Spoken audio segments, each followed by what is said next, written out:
러시아의 대문호 체호프의 단편 소설 사랑에 관하여 시작하겠습니다. 그는 이야기를 하기 시작했다. 제가 소피노에 살면서 영지를 경영하기 시작한 것은 꽤 오래전의 일입니다. 대학을 졸업하고 줄곧 여기서 살았습니다. 이런 시절에 대학을 다녔다는 것만 보아도 저는 개미보다는 배짱이에 가깝고 타고난 성품도 연구실에 틀어박혀 있는 편이 어울리지만 졸업을 하고 난 다음 이곳에 왔을 때 아버지는 많은 빚에 쪼들리고 계셨습니다. 아버지가 이렇게 빚을 지게 된 것도 따지고 보면 제 교육에 많은 돈을 소비했기 때문이었죠. 그래서 저는 빚을 다 갚을 때까지 여기 남아서 일을 하기로 결심했습니다. 굳게 마음을 먹고 이곳에서 일을 시작하기는 했어도 마음이 내키지 않았던 것만은 사실입니다.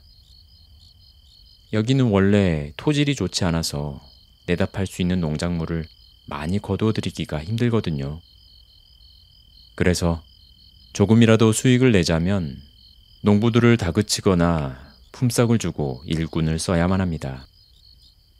아니면 온 집안 식구가 팔을 걷어붙이고 농사일에만 매달려야 하지요. 다른 방도가 없습니다. 그런데 그때 저는 그런 세세한 부분까지 살필 여력이 없었습니다. 단 한 평의 땅도 놀리지 않으려고 말을 샅샅이 뒤져서 힘쓸 수 있는 사람이면 여자, 노인 가리지 않고 전부 다 들녘으로 내몰았지요. 그야말로 악착스레 일을 했습니다. 저 자신도 밭을 갈고 씨를 뿌리고 풀을 뱄습니다. 그런데도 저는 농사일에 아무런 흥미를 느끼지 못하고 자주 이맛살을 찌푸렸지요.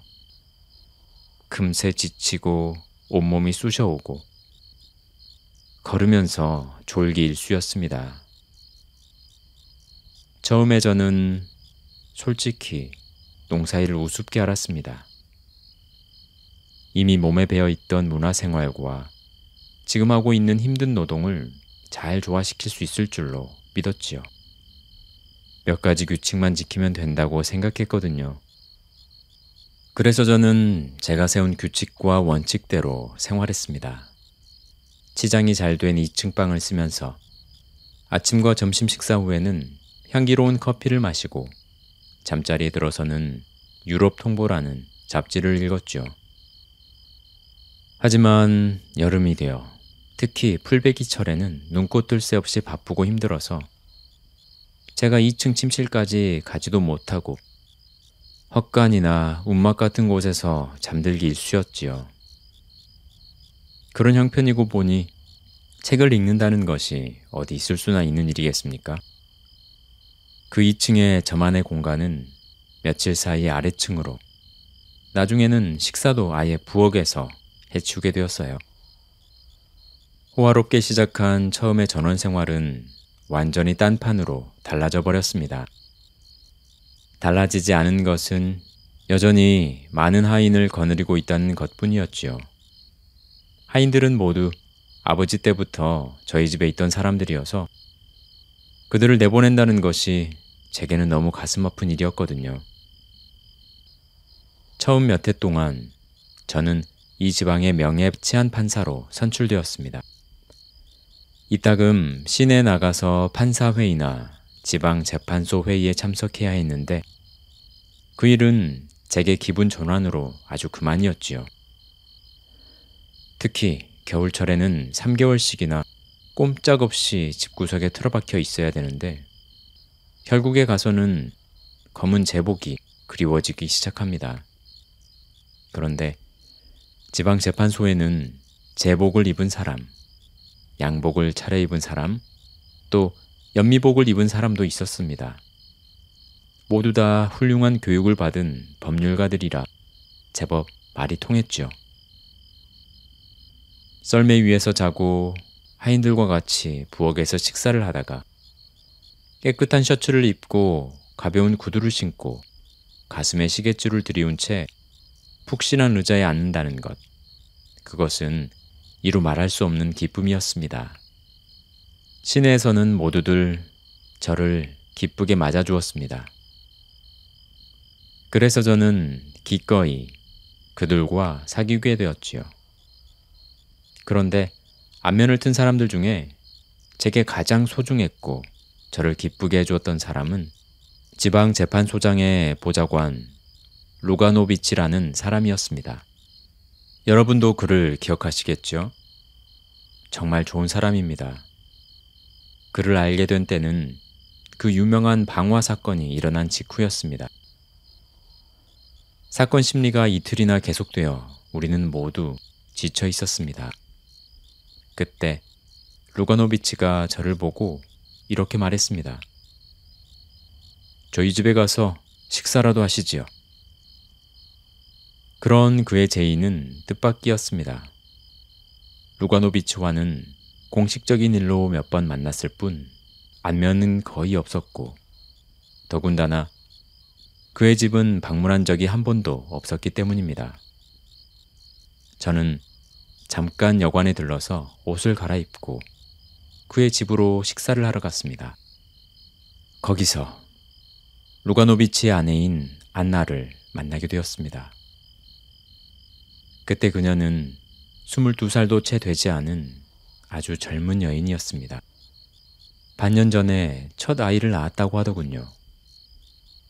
지금 생각해보면 너무 오래전의 일이라서 그녀만이 가진 독특한 매력이 무엇이었는지, 제가 그녀의 어떤 점에 그렇게 끌렸는지 분명하게 말할 수는 없습니다. 하지만 식사를 하던 그때 제겐 그 모든 것이 너무나 선명했습니다. 그때까지 한 번도 만난 적이 없는 젊고 아름답고 선량하고 지적이며 매력적인 여인을 그곳에서 보았던 겁니다. 그녀를 보자마자 저는 옛날부터 잘 아는 친근한 사이처럼 느꼈습니다. 그 얼굴, 상냥하고 영리한 눈을 언젠가 어린 시절에 어머니의 장롱 위에 있던 앨범 속에서 본 일이 있는 듯한 기분이 들었던 것이지요. 루가노비치와 안나는 제가 마음 놓고 편안하게 식사를 할 수 있도록 배려해 주었습니다. 저는 둘이 함께 커피물을 올린다거나 눈빛만으로 서로의 마음을 이해하는 모습을 보면서 두 사람의 가정 생활이 원만하다는 것을, 또 제가 방문한 것에 기뻐한다는 것을 알 수 있었습니다. 식사가 끝난 다음에는 부부가 함께 피아노를 쳤습니다. 그리고 밖이 어두워지자 저는 요관으로 돌아왔지요. 그것은 봄이 막 시작될 무렵의 일이었는데 그 후 저는 여름 내내 소피노 농장에만 틀어박혀서 시내 쪽에는 눈길을 한번 주지 않았습니다. 그렇지만 그 아름다운 금발 여인에 대한 기억만은 내 안에 고스란히 남아 있었습니다. 그녀의 부드러운 영상이 내 영혼 속에 단단히 자리를 잡았던 거죠. 저를 항상 따라다니는 그림자처럼 말입니다. 그해 늦가을 시내에서 자선 공연이 열렸습니다. 무대를 정비하기 위해 잠시 휴식 시간이 주어졌을 때 심부름꾼이 제게 다가와 현 지사가 앉아있는 특별석으로 와주시면 좋겠다는 말을 전했습니다. 그곳에서 저는 지사 부인과 안나가 나란히 앉아있는 모습을 보았습니다. 그러자 부드럽고 상냥한 두 눈이 빚어내는 감동과 아름다움이 만들어내는 충격이 다시금 제 가슴 속으로 밀려 들어왔습니다. 그리고 예전처럼 그윽한 친근감이 솟아났지요. 저는 그녀와 잠시 동안 나란히 앉아 있다가 밖으로 나와 함께 복도를 거닐었습니다. 그때 그녀가 제게 말했죠. 좀 야위신 것 같아요. 건강이 안 좋아지셨나 봐요. 비 오는 날 이불을 안 덮고 잠이 들어서 감기에 걸렸거든요. 지난 봄 저희 집에 식사하러 오셨을 땐 더 젊고 생기 있게 보이셨는데 그때 맑은 목소리로 여러 가지 말씀을 해주셔서 정말 재밌는 분이라고 생각했어요. 솔직히 말씀드리자면 이렇게 얘기하면 어떻게 생각하실지 모르겠지만 저는 선생님이 마음에 들었어요. 웬일인지 여름 동안 당신이 자주 떠오르곤 했답니다. 그런데 오늘 집에서 나올 때 어쩌면 만나 뵙게 될지도 모른다는 예감이 들었어요. 이렇게 말하고 그녀는 환한 웃음을 터뜨리더니 그렇지만 오늘은 기운이 없어 보이세요. 그래서 그런지 나이도 들어 보이고요. 그렇게 같은 말을 되풀이했습니다. 다음날 저는 루가노비치의 집에서 아침을 먹었습니다. 아침 식사가 끝난 다음에 그들 부부는 별장으로 갔습니다. 겨울을 보낼 준비를 한다나요? 저도 따라갔지요. 그러고는 그들과 함께 다시 시내로 돌아와 깊은 밤 조용한 분위기 속에서 차를 마셨습니다. 벽난로는 빨갛게 타오르고 안나는 딸아이가 잘 자고 있는지 살피러 몇 번이나 자리를 뜨곤 했지요. 아주 편안한 밤이었습니다. 그 일이 있고 난 후에도 저는 시내에 갈 때마다 어김없이 루가노비치의 집을 방문했습니다. 두 사람은 저를 잘 이해해 주었고 그래서 한 집안 식구처럼 예고 없이 찾아가기도 했지요. 어느 날인가 루가노비치의 집에 연락도 않고 간 적이 있습니다. 누가 오셨나요? 안쪽에서 이렇게 묻는 소리가 들려오고 그러면 제 귀는 기쁨으로 가득 찼습니다.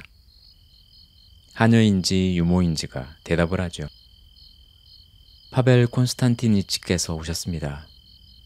방에서 나온 안나는 근심어린 표정을 지으며 언제나 제게 이렇게 묻곤 했습니다. 왜 이렇게 오랫동안 안 오셨어요? 혹시 무슨 일이라도 있으셨나요?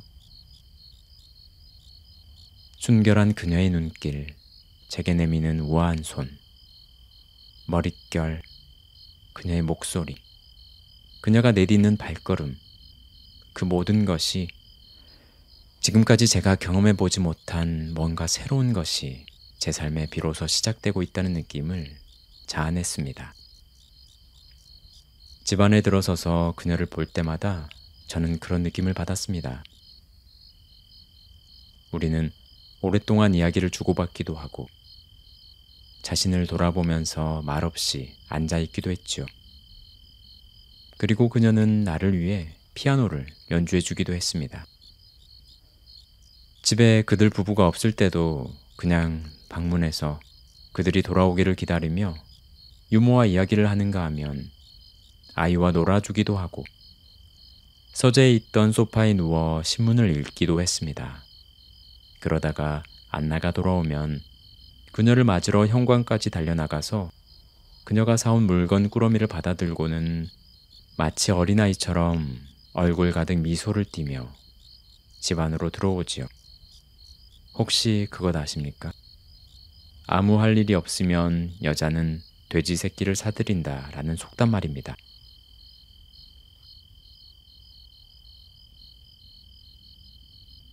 루가노비치 부부도 너무나 한가한 나날을 보내고 있어서 저와 가까이 사귀게 되었던 것입니다. 제가 오랫동안 시내에 나가지 않으면 그들은 제가 아프지나 않나 혹은 무슨 일이라도 생긴 것은 아닌가 하고 몹시 걱정했습니다. 또한 그들은 고등교육을 받고 여러 외국어를 구사할 줄 아는 제가 학문이나 문학에 뛰어들지 않고 다람쥐 쳇바퀴 도는 듯한 시골 생활에 몸을 묶고는 죽어라 일을 하면서도 언제나 돈에 쪼들리는 모습을 안타까워했습니다. 그들은 제가 재미있는 말을 꺼내고 음식을 맛있게 먹는 것을 제 자신의 고통을 감추려는 몸짓으로 여겼습니다. 심지어 참된 즐거움에 빠져 있을 때조차 저를 애처로운 눈빛으로 바라보는 그들의 시선을 저는 느낄 수 있었습니다. 빚독촉을 받거나 전기 이자를 지불해야 하지만 돈이 부족해서 힘들어할 때 그들은 저를 정말 따뜻하게 감싸 안아주었죠. 그럴 때면 부부는 창가로 가서 무언가 소곤소곤 이야기를 나누고 로가노비치가 제게 다가와 진지한 표정으로 이렇게 말하곤 했지요. 파벨, 지금 자네가 돈에 쪼들리고 있다면 사양하지 말고 우리의 돈을 받아주게. 필요하다면 우리의 돈을 써도 좋네. 우리 두 사람이 함께 간청하는 것이니 사양하지 말게. 이 말을 하고 나서 로가노비치는 두 귀가 다 빨개졌답니다. 또 이런 일도 있었습니다. 역시 창가에서 두 사람이 한참 동안 이야기를 한 다음 또 두 귀가 빨개진 채로 로가노비치가 제게 다가와 이렇게 말하는 것입니다. 이건 나와 아내가 특별히 간청하는 것이니 이 선물을 꼭 받아주게나. 그리고는 예쁜 단추, 담배 케이스나 손전 등을 선물해주곤 했습니다. 그러면 저는 그에 대한 답례로 마을에서 사냥한 새나 꽃, 버터 등을 내놓았죠. 말이 나왔으니 말인데 부부는 둘 다 상당한 재산을 가지고 있었습니다. 처음 얼마 동안 저는 남의 돈을 자주 빌려 쓰곤 했습니다. 빌려주겠다는 사람이 있으면 누구의 돈이든 가리지 않고 얻어 썼지요. 그러나 아무리 급해도 로가노비치 부부에게는 그럴 수 없었습니다. 하지만 지금에 와서 이런 얘기를 하면 뭐 하겠습니까? 저는 불행했습니다. 집에 있을 때에도, 들에 있을 때에도, 헛간의 건초더미 위에서 잠을 잘 때에도 저는 늘 한 가지 생각뿐이었습니다. 왜 이처럼 젊고 아름답고 지적인 여인이 노인이나 다름없는 몸이 건조한 남자와 결혼해서 아이까지 낳았을까? 그때 그녀의 남편은 50을 바라보고 있었지요. 식상한 생각으로 모든 것을 판단하고 재단하는 사람. 재미라고는 눈꽃만큼도 찾아볼 수 없는 고집세고 단순한 사람. 무도회나 저녁 모임에 나가서는 높은 사람 곁에만 붙어선 채 마치 시장에 팔려 나온 소처럼 공손하고 무표정한 표정을 짓고 있는 이 사람은 대체 무슨 근거로 자기에게 행복할 권리가 있으며 그녀를 소유할 권리가 있는 것처럼 확신하는 것일까? 저는 이 생각을 하며 수수께끼를 풀어보려고 애썼습니다. 그리고 어째서 그녀는 내가 아니라 하필이면 로가노비치를 만나게 됐을까? 우리 인생에서 이러한 운명의 실수가 일어나는 이유는 무엇일까? 이런 의문을 해결해 보려고 온 힘을 기울였지요. 시내로 나가 그녀를 만날 때마다 저는 그녀도 저를 기다리고 있었다는 것을 눈빛으로 알 수 있었습니다. 게다가 그녀는 아침부터 제가 오리라는 걸 예감했다는 말을 제게 자주 하곤 했습니다.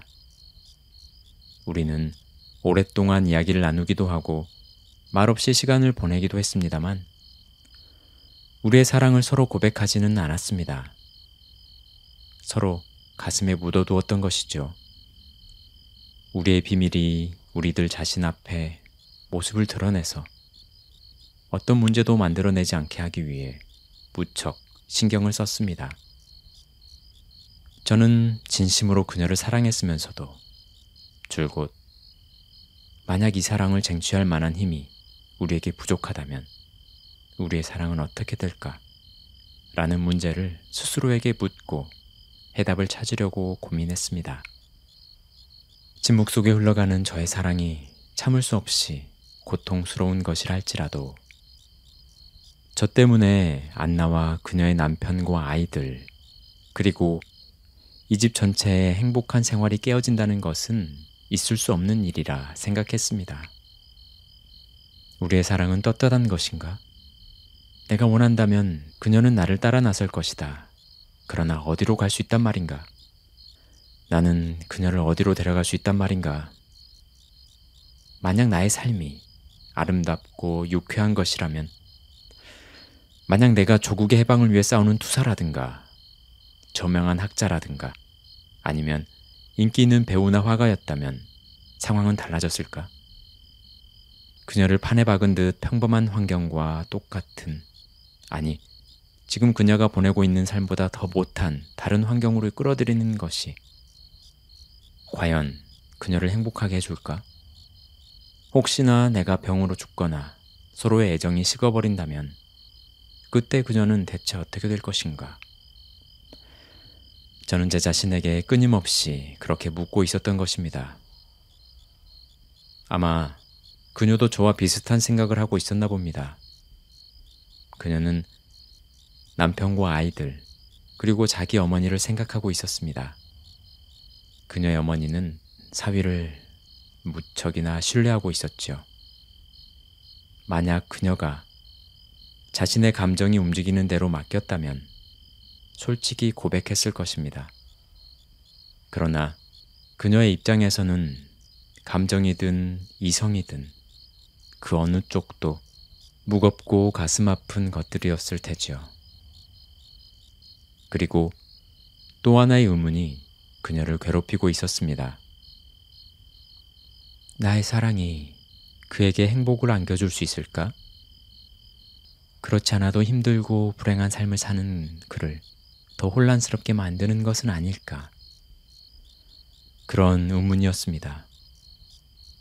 그녀는 남편에게 파벨의 부인은 살림 잘하고 넉넉한 조력자 역할을 할 수 있는 영리하고 착실한 아가씨여야 하지 않을까요?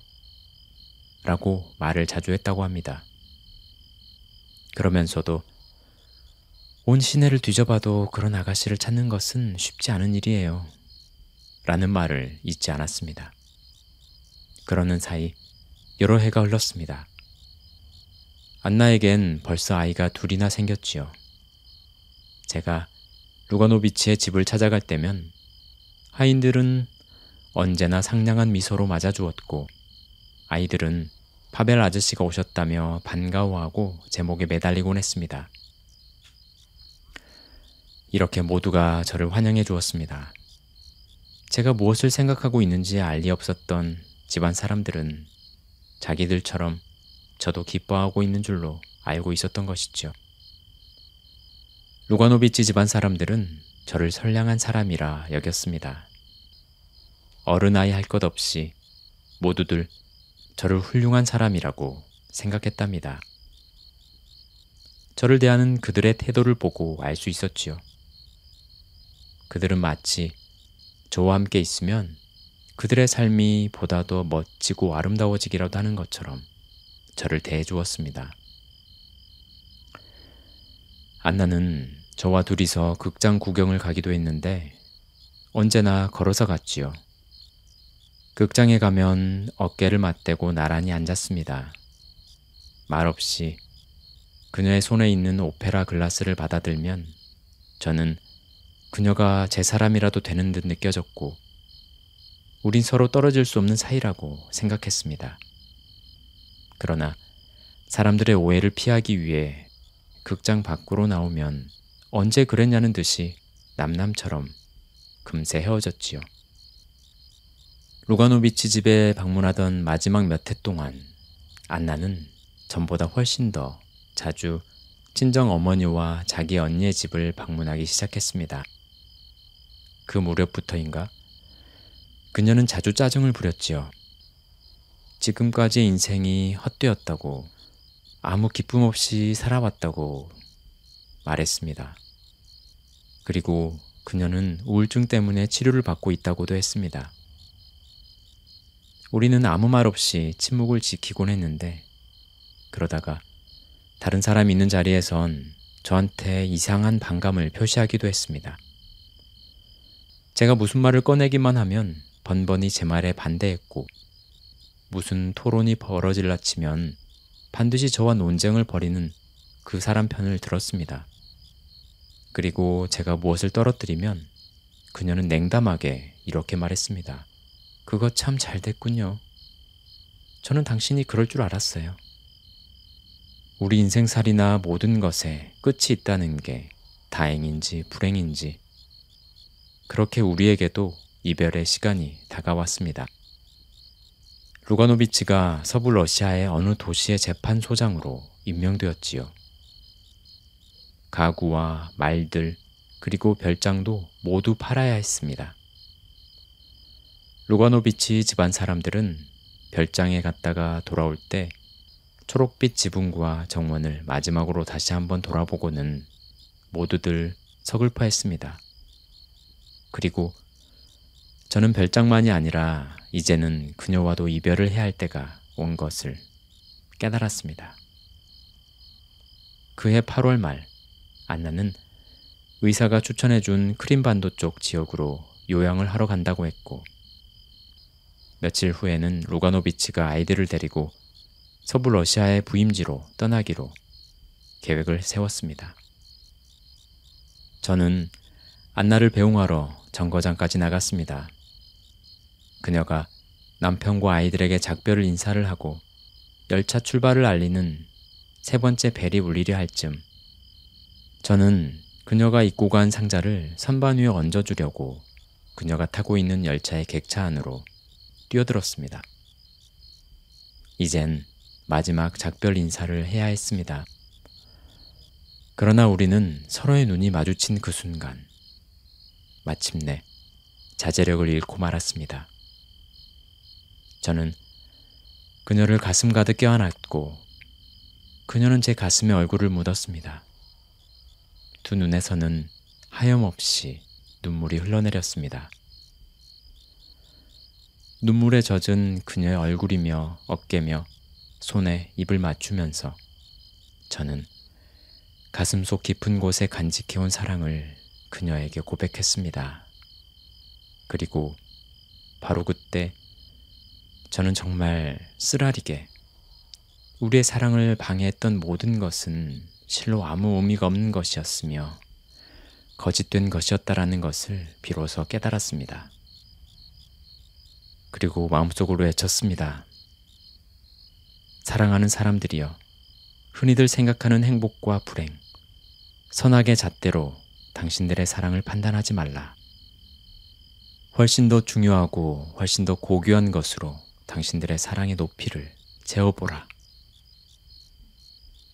제가 사랑에 대해 깨달은 것은 바로 이것이었습니다. 저는 마지막 키스를 하고 그녀의 손을 꼭 쥐었습니다. 그리고 우리는 영원히 헤어졌습니다. 기차는 이미 출발에 달리고 있었고, 저는 안나와 헤어지고 옆 칸으로 옮겨서 기차가 다음 정거장에 설 때까지 혼자 있었습니다. 그리고 다음 역에서 내린 후 소피노 농장까지 걸어서 돌아왔습니다. 네, 소설은 이렇게 끝이 납니다. 여러분은 과연 남녀 간의 사랑이 무엇이라고 생각하세요? 결혼 전에 느끼는 사랑의 감정은 잠시 피었다 지는 꽃과 같고, 시간이 흐르면 정 때문에 살고 더 지나면 의리로 산다고도 합니다. 저는 아직 의리까지는 안 갔는데요. 오늘 주인공 남녀의 사랑은 과연 무엇이라 할 수 있을까 생각해 보았습니다. 아마도 활짝 핀 꽃이 지기 전에 화학 처리를 해서 말린 프리저브드 플라워 같은 게 아닐까 싶습니다. 오늘도 끝까지 들어주셔서 감사합니다. 저는 이만 들어가 보겠습니다.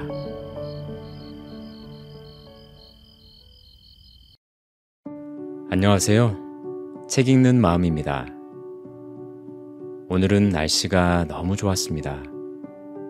햇볕은 따뜻하고 바람은 시원해서 잠시 동안 햇볕 아래, 또 잠시 동안은 그늘 아래를 오갔더니 산책길이 지루하지가 않았습니다. 그래서 오늘 저의 마음은 맑음인데요. 여러분은 어떠신가요?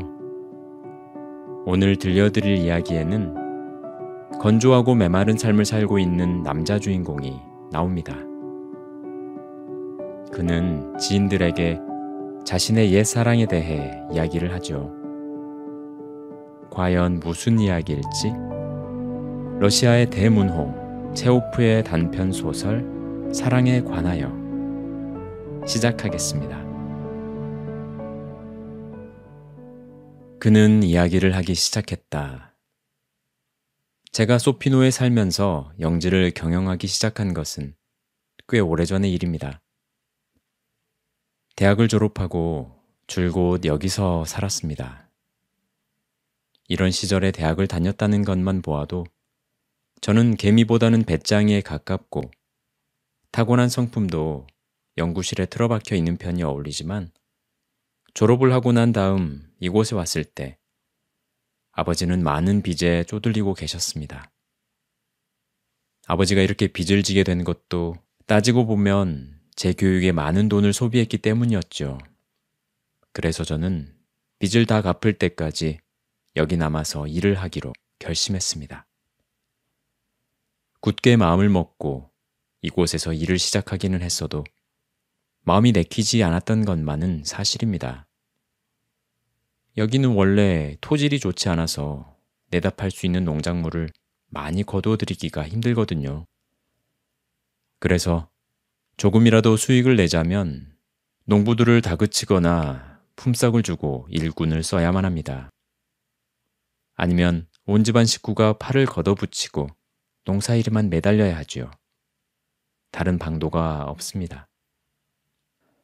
그런데 그때 저는 그런 세세한 부분까지 살필 여력이 없었습니다. 단 한 평의 땅도 놀리지 않으려고 말을 샅샅이 뒤져서 힘쓸 수 있는 사람이면 여자, 노인 가리지 않고 전부 다 들녘으로 내몰았지요. 그야말로 악착스레 일을 했습니다. 저 자신도 밭을 갈고 씨를 뿌리고 풀을 뱄습니다. 그런데도 저는 농사일에 아무런 흥미를 느끼지 못하고 자주 이맛살을 찌푸렸지요. 금세 지치고 온몸이 쑤셔오고 걸으면서 졸기 일쑤였습니다. 처음에 저는 솔직히 농사일을 우습게 알았습니다. 이미 몸에 배어있던 문화생활과 지금 하고 있는 힘든 노동을 잘 조화시킬 수 있을 줄로 믿었지요. 몇 가지 규칙만 지키면 된다고 생각했거든요. 그래서 저는 제가 세운 규칙과 원칙대로 생활했습니다. 치장이 잘 된 2층 방을 쓰면서 아침과 점심 식사 후에는 향기로운 커피를 마시고 잠자리에 들어서는 유럽 통보라는 잡지를 읽었죠. 하지만 여름이 되어 특히 풀베기철에는 눈꽃 뜰 새 없이 바쁘고 힘들어서 제가 2층 침실까지 가지도 못하고 헛간이나 움막 같은 곳에서 잠들기 일쑤였지요. 그런 형편이고 보니 책을 읽는다는 것이 어디 있을 수나 있는 일이겠습니까? 그 2층의 저만의 공간은 며칠 사이 아래층으로, 나중에는 식사도 아예 부엌에서 해치우게 되었어요. 호화롭게 시작한 처음의 전원 생활은 완전히 딴판으로 달라져 버렸습니다. 달라지지 않은 것은 여전히 많은 하인을 거느리고 있다는 것뿐이었지요. 하인들은 모두 아버지 때부터 저희 집에 있던 사람들이어서 그들을 내보낸다는 것이 제게는 너무 가슴 아픈 일이었거든요. 처음 몇 해 동안 저는 이 지방의 명예 치안 판사로 선출되었습니다. 이따금 시내에 나가서 판사회의나 지방재판소 회의에 참석해야 했는데 그 일은 제게 기분 전환으로 아주 그만이었지요. 특히 겨울철에는 3개월씩이나 꼼짝없이 집구석에 틀어박혀 있어야 되는데 결국에 가서는 검은 제복이 그리워지기 시작합니다. 그런데 지방재판소에는 제복을 입은 사람, 양복을 차려입은 사람, 또 연미복을 입은 사람도 있었습니다. 모두 다 훌륭한 교육을 받은 법률가들이라 제법 말이 통했죠. 썰매 위에서 자고 하인들과 같이 부엌에서 식사를 하다가 깨끗한 셔츠를 입고 가벼운 구두를 신고 가슴에 시계줄을 들이운 채 푹신한 의자에 앉는다는 것, 그것은 이루 말할 수 없는 기쁨이었습니다. 시내에서는 모두들 저를 기쁘게 맞아주었습니다. 그래서 저는 기꺼이 그들과 사귀게 되었지요. 그런데 안면을 튼 사람들 중에 제게 가장 소중했고 저를 기쁘게 해주었던 사람은 지방재판소장의 보좌관 루가노비치라는 사람이었습니다. 여러분도 그를 기억하시겠죠? 정말 좋은 사람입니다. 그를 알게 된 때는 그 유명한 방화 사건이 일어난 직후였습니다. 사건 심리가 이틀이나 계속되어 우리는 모두 지쳐 있었습니다. 그때 루가노비치가 저를 보고 이렇게 말했습니다. 저희 집에 가서 식사라도 하시지요. 그런 그의 제의는 뜻밖이었습니다. 루가노비치와는 공식적인 일로 몇 번 만났을 뿐 안면은 거의 없었고 더군다나 그의 집은 방문한 적이 한 번도 없었기 때문입니다. 저는 잠깐 여관에 들러서 옷을 갈아입고 그의 집으로 식사를 하러 갔습니다. 거기서 루가노비치의 아내인 안나를 만나게 되었습니다. 그때 그녀는 22살도 채 되지 않은 아주 젊은 여인이었습니다. 반년 전에 첫 아이를 낳았다고 하더군요. 지금 생각해보면 너무 오래전의 일이라서 그녀만이 가진 독특한 매력이 무엇이었는지, 제가 그녀의 어떤 점에 그렇게 끌렸는지 분명하게 말할 수는 없습니다.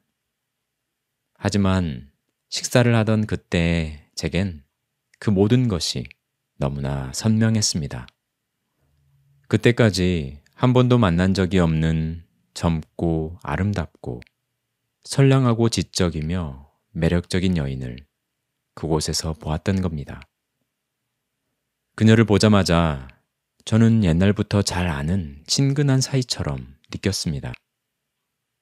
그 얼굴, 상냥하고 영리한 눈을 언젠가 어린 시절에 어머니의 장롱 위에 있던 앨범 속에서 본 일이 있는 듯한 기분이 들었던 것이지요.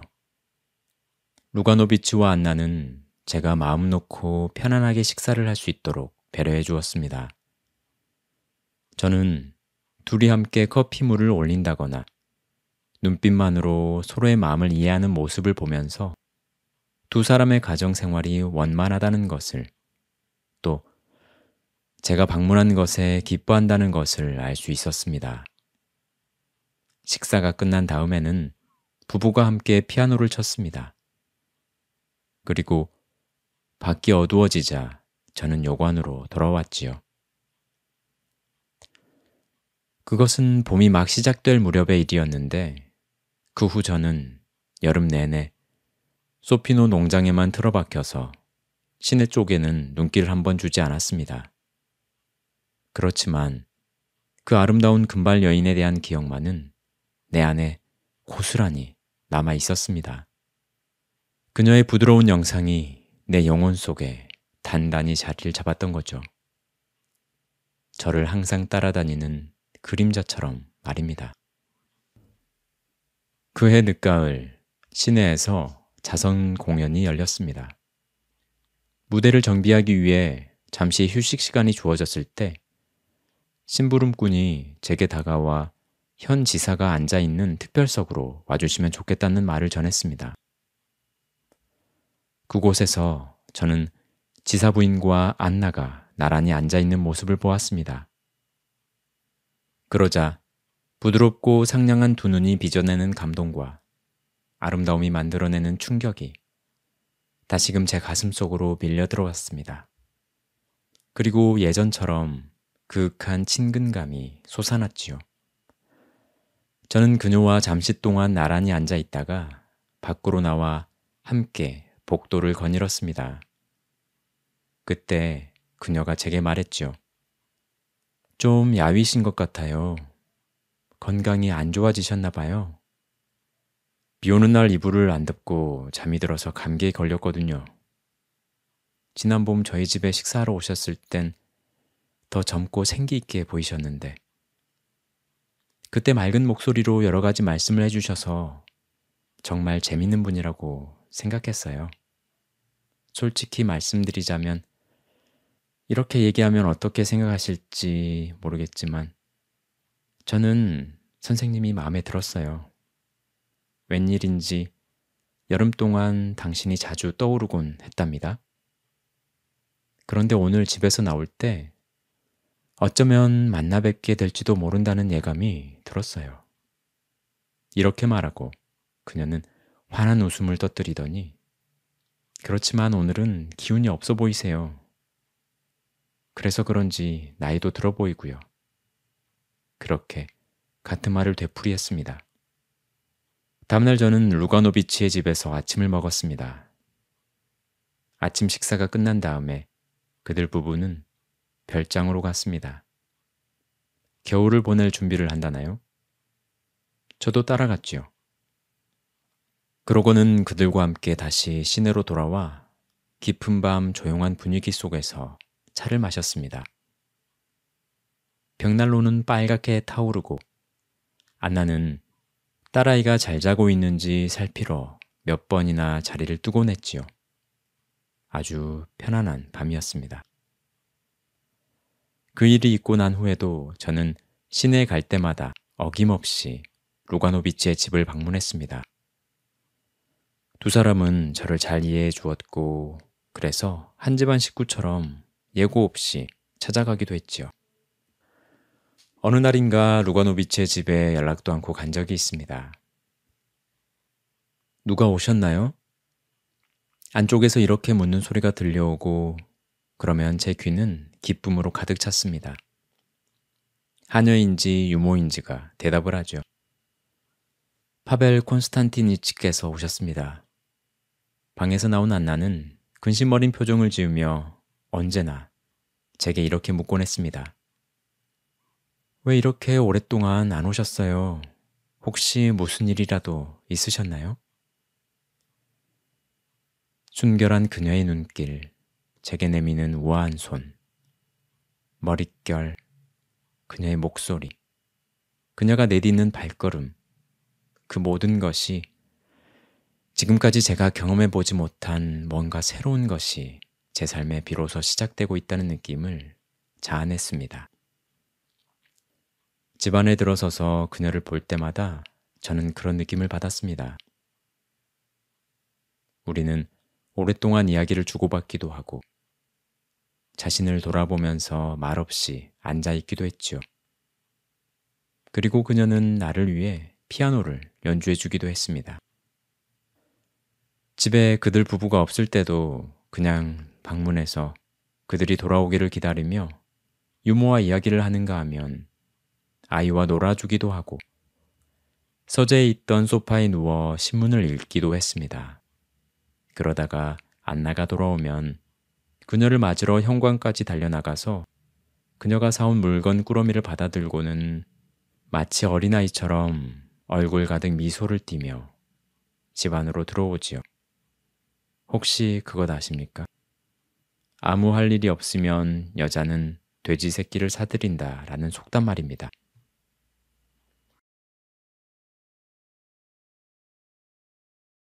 루가노비치 부부도 너무나 한가한 나날을 보내고 있어서 저와 가까이 사귀게 되었던 것입니다.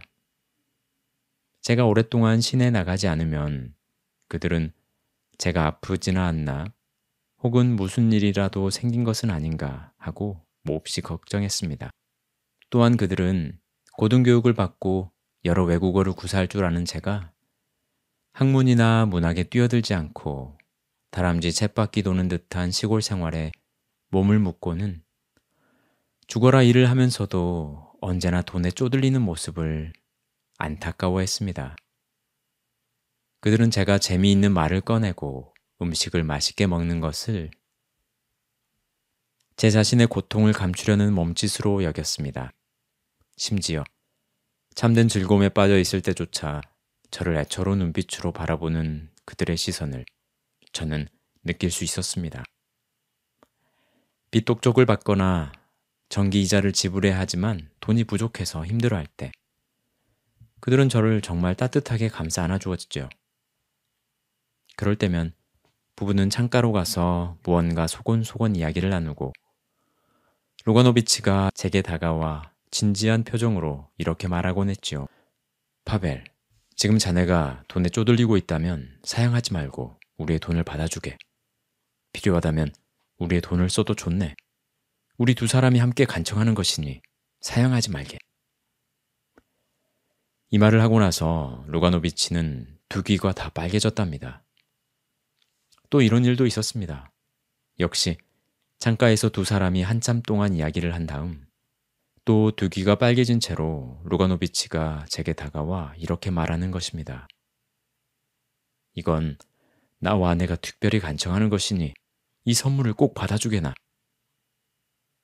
그리고는 예쁜 단추, 담배 케이스나 손전 등을 선물해 주곤 했습니다.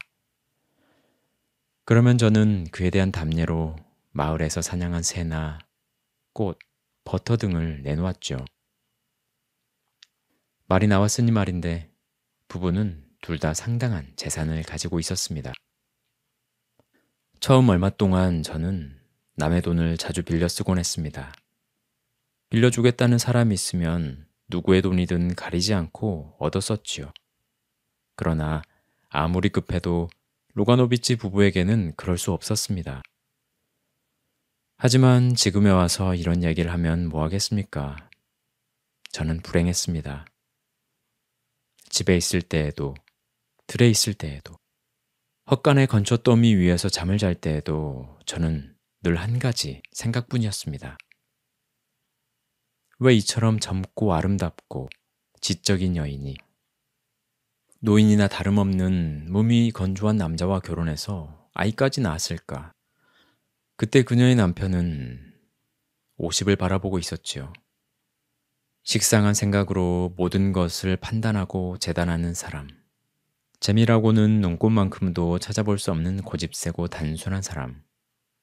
무도회나 저녁 모임에 나가서는 높은 사람 곁에만 붙어선 채 마치 시장에 팔려 나온 소처럼 공손하고 무표정한 표정을 짓고 있는 이 사람은 대체 무슨 근거로 자기에게 행복할 권리가 있으며 그녀를 소유할 권리가 있는 것처럼 확신하는 것일까? 저는 이 생각을 하며 수수께끼를 풀어보려고 애썼습니다. 그리고 어째서 그녀는 내가 아니라 하필이면 루가노비치를 만나게 됐을까? 우리 인생에서 이러한 운명의 실수가 일어나는 이유는 무엇일까? 이런 의문을 해결해 보려고 온 힘을 기울였지요. 시내로 나가 그녀를 만날 때마다 저는 그녀도 저를 기다리고 있었다는 것을 눈빛으로 알 수 있었습니다. 게다가 그녀는 아침부터 제가 오리라는 걸 예감했다는 말을 제게 자주 하곤 했습니다. 우리는 오랫동안 이야기를 나누기도 하고 말없이 시간을 보내기도 했습니다만 우리의 사랑을 서로 고백하지는 않았습니다. 서로 가슴에 묻어두었던 것이죠. 우리의 비밀이 우리들 자신 앞에 모습을 드러내서 어떤 문제도 만들어내지 않게 하기 위해 무척 신경을 썼습니다. 저는 진심으로 그녀를 사랑했으면서도 줄곧 만약 이 사랑을 쟁취할 만한 힘이 우리에게 부족하다면 우리의 사랑은 어떻게 될까?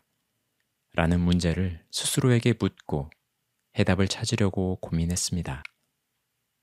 침묵 속에 흘러가는 저의 사랑이 참을 수 없이 고통스러운 것이라 할지라도 저 때문에 안나와 그녀의 남편과 아이들 그리고 이 집 전체의 행복한 생활이 깨어진다는 것은 있을 수 없는 일이라 생각했습니다.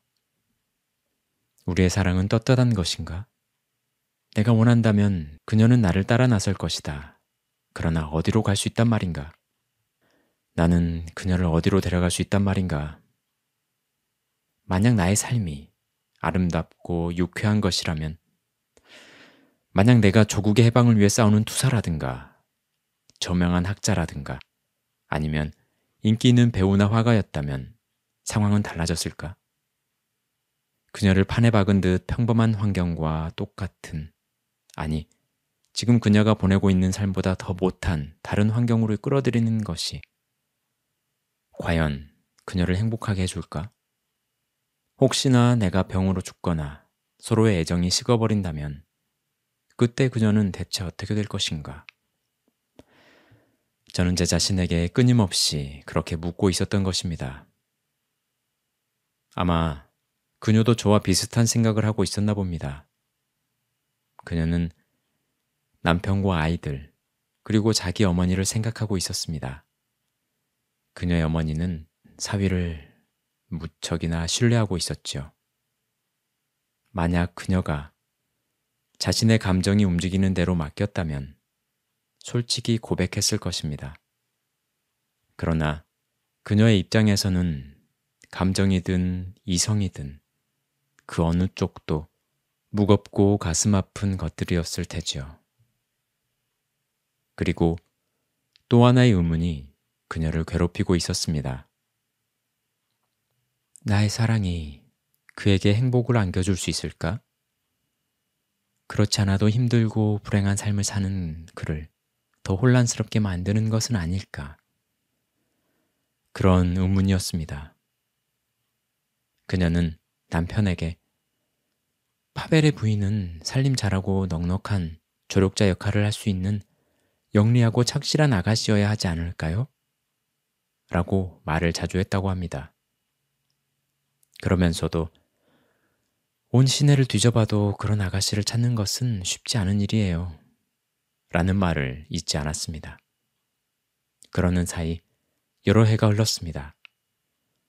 안나에겐 벌써 아이가 둘이나 생겼지요.